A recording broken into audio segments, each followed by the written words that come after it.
Well, welcome everyone. Thank you for coming today. So it's a great day to give my presentation because it actually is the birthday of the oldest yoga instructor to ever live. She turned 101 today, and I'm so excited about this because the first thing I'm gonna ask you is, how old do you think is the oldest person to ever live? Any guesses? No? Good guess. If you did guess 120-ish years, you are correct, and my title slide might have given it away.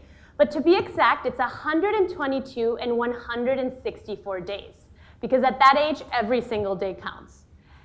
Her name was Jeanne Clément of France, and Jeanne was so particular. I find her life so fascinating, mainly because she did a lot of things doctors would tell you not to do if you want to live a long life. Things like drinking a lot of wine and doing that every single day. She also smoked most of her adult life. She loved to indulge in chocolate, skip breakfast, stay up late at night, and drink a lot of coffee. But when you asked her what was the single thing that she attributed her long and healthy life to, she said without a doubt it was staying physically active. As a matter of fact, you could find her most days of her life doing some type of activity. But even in her old age, when she could no longer stand, she would do chair aerobics. My name is Alison Hernandez. I am a nurse, and I'm also a researcher here at Northwestern. I study how staying physically active influences the way we age. And what exactly influences the way we age? Well, first, there's the genetic part. About a third of how we age relates to our genetics, but about 2/3 of how we age and how long we live relates to how we live. So think about where your house is, or the kind of work you do, the sleep you get, the food you eat, even your social connections, your chronic health conditions, and the type of insurance you have and education matter. But one very important thing to remember is how active you are throughout your life, and the way you feel about your life makes a difference in terms of how long you might live and how you age.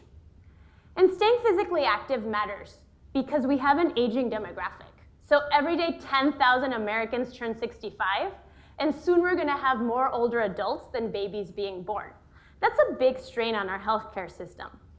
It's good for your physical health, it's good for your mental health, and really importantly, it's good for your well-being, which is where I focus my research on to date.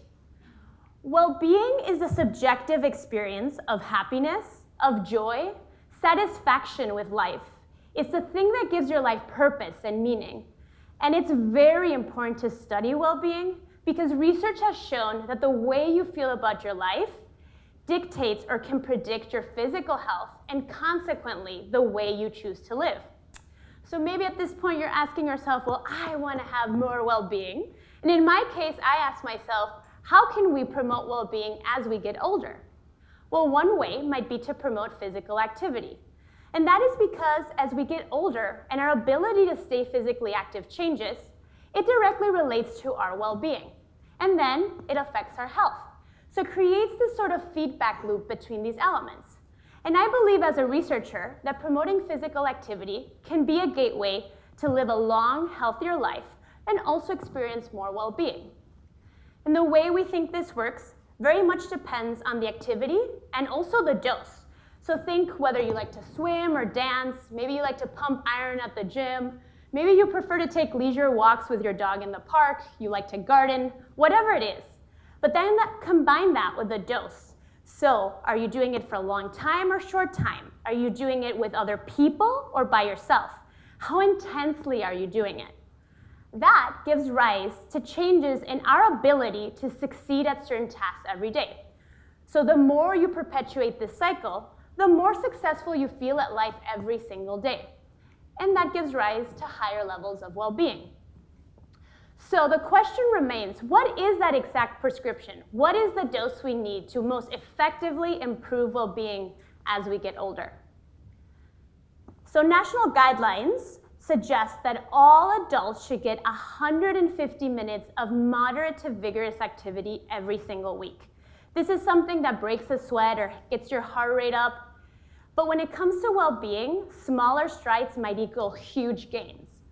because preliminary results from my research show that lighter bouts or lighter activity can actually result in higher levels of well-being, as opposed to heavier bouts or more moderate bouts, which result more in an improvement of health, but not necessarily more improvement in your well-being. Now, I know what you're thinking right now. Alison told me I don't need to do moderate to vigorous activity. That is not true. You should absolutely do it most days of your life, especially if you want to live long and healthy. But what I really want to emphasize today and leave you with is that in an activity-compromised, aging population that might have disability, prescribing small bouts or smaller doses might be much more approachable and much more translatable to policy that supports healthy aging.